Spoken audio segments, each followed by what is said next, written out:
மூளை சம்மந்தமானது, முக சம்மந்தமானது ரெண்டுமே இருக்கும்.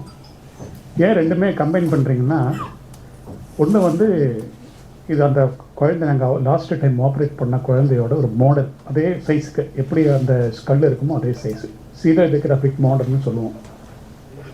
இது வந்து நாம் அந்த குழந்தைக்கு வந்து ஒரு சிடி ஸ்கேன் பண்ணி, அந்த சிடி ஸ்கேனை யூஸ் பண்ணி 3D மாடலிங் பண்ணுறோம். இது எதுக்கு பண்ணுறோன்னா, இதை வச்சு நாங்கள் பிளானிங் பண்ணணும். எவ்வளவு அந்த இப்போ எப்படி இதை நாங்கள் பண்ணுவோம்னா, நார்மலி வந்து ஃபஸ்ட்டு ஃபார்மோஸ்ட் வந்து இப்போ இதை பார்த்தீங்கன்னா முகத்தில் வந்து இந்த தாடு எல்லாம் குறியீட்டாக சின்னதாக இருக்கும். இது வந்து ஒரு ஷேப்பே மாறி எடுக்கும். அந்த முன்னாடி மேலே இருக்கிற அந்த எலும்பை பார்த்தீங்கன்னா ஃப்ராண்டல் போன்னு சொல்லுவோம். முன்னாடி இருக்கிற அந்த எலும்பே வந்து இது இங்கே இருக்கிற அந்த சூச்சர், சார் சொன்ன மாதிரி சூச்சர்லாம் ஃபியூஸ் ஆகிடும்.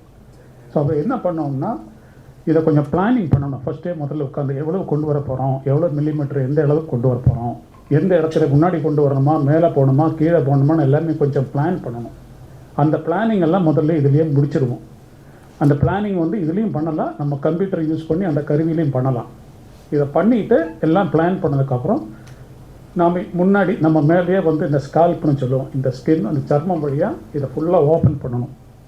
ஓப்பன் பண்ணி இது முகத்தில் வேறு எங்கேயும் வராது, ஓப்பன் பண்ணி இதை கரெக்டாக ஷேப் பண்ணி இதை முன்னாடி கொண்டு வரணும். அது கரெக்டான பிளானிங் வச்சுட்டு முன்னாடி கொண்டு வந்து அதை வந்து ரிசார்பபிள், அதாவது அப்படியே வந்து அது ரிசார்ப் ஆகிடும், கம்ப்ளீட்டாக வந்து அழிஞ்சு போயிடும், அப்படியே வந்து போயிடும். அந்த மாதிரி பிளேட்டை யூஸ் பண்ணி அதை ஃபிக்ஸ் பண்ணிவிடும். போன் பிளேட்னு சொல்லுவோம், ரிசார்பபிள் போன் பிளேட்னு சொல்லிட்டு.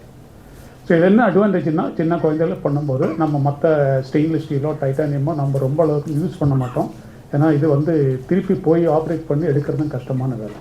இப்போ எதுக்காக நம்ம இது சொல்கிறோம்னா, இது பண்ணனா இன்னொரு அட்வான்டேஜ் என்னென்னா, இந்த போனு வந்து சரியாக வளரலைன்னு வச்சுக்கோங்களேன், ஃப்யூச்சரில் என்ன ஆகும் குழந்தைக்கு. சார் வந்து சைக்கலாஜிக்கல் இஷ்யூஸ் வரும், பிறவியில் வந்து குறைபாடுகள் வந்தால் ஸ்கூலுக்கு போக மாட்டாங்க. 5ஆம் கிளாஸ் நிறைய குழந்தைங்க பார்த்தீங்கன்னா 5-6 வயசுலலாம் ஸ்கூலுங்கெல்லாம் வெளியே வந்துடுவாங்க, போக மாட்டாங்க. ஏன்னா வந்து யாராவது மற்ற பசங்கள்லாம் அவங்களெல்லாம் கலடாக பண்ணுவாங்க.